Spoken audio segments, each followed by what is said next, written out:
mabigyan po tayo ng update tungkol sa epekto ng Bagyong Lawin sa mga dinaanan nito. Makakausap natin ngayon si Romina Marasigan, ang tagapagsalita ng NDRRMC. Magandang umaga po sa inyo, ma'am. Alam natin kinokulate pa ninyo yung mga records, pero so far ano yung narinig nyo from the ground? Alright, no?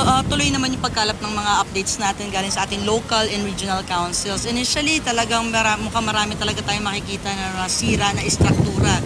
Yung mga buildings, lalo na yung mga bahay. Karamihan sa mga kababayan natin made of light materials kasi. So ito yung initial na nakikita natin na damages. Bukod doon yung problema natin sa linya ng kuryente.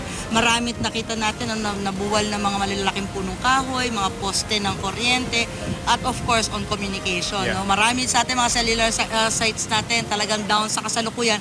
Pero wala naman totally cut off talaga. May mga intermittent signals pa rin naman tayo nakukuha. We understand yung opisina nyo rin yun sa Tuguegarao. Medyo matindi yung naging epekto. Kumusta na yung sitwasyon nila roon? Tama ka doon, Rafi, sa katunayan. No? Talagang nilipad yung bubungan ng ating operation center. Yung mga salamin niya ay nabasag. Sabi nga ng ating mga kasamahan doon, for the first time nakaranas sila na ganitong kalakas na bagyo.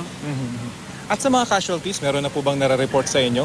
Of course, alam natin may protocol kayong sinusunod, pero may nare-report na ba sa inyo? Initially, no, nakakatanggap tayo mula sa ating mga lokal na pamahalaan. Yung iba sa pakikipagtulungan natin sa media, no, dahil meron tayong mga kasamahan doon on ground.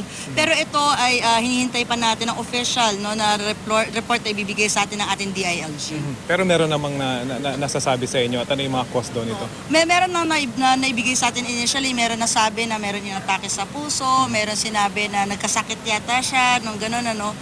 Pero ito, i-verify pa natin with DILG and of course with the Department of Health para talaga finally masabi natin kung related ito sa Bagyong Lawin.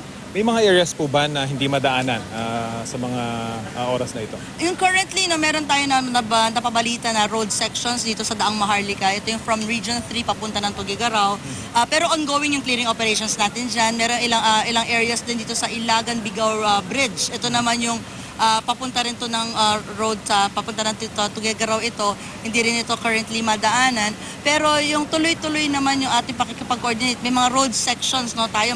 Maraming listahan yan, lalo na sa Cordillera region.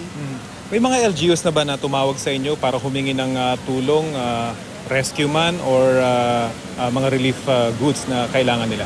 So far, wala pa naman tayo na nakukuha na request for augmentation. No? Ang nagawa kasi natin dito, Rafi, agaran, nag-replenish tayo sa mga lokal na pamahalaan natin. Hopefully, kaya pa nila. Pero para sa kaalaman ng ating publiko, meron po na tayo na i-organize ngayon na road recon ito.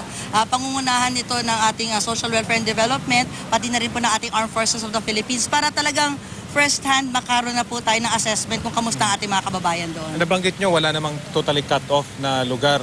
Ganun pa rin po yung nare-report sa inyo.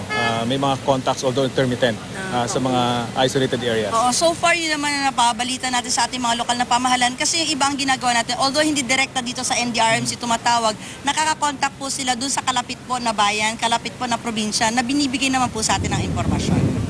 Ngayon po, bagamat palabas na itong Bagyong Lawin, nandun pa rin yung danger. Ano yung dapat tandaan pa rin ng ating mga kababayan? Tama ka doon. Alam mo, sa ganitong panahon, hindi po talaga dapat tayo maging complacent. No? Dahil patuloy pa rin po tayo makakaranas ng bugso ng hangin at patuloy na pag-uulan.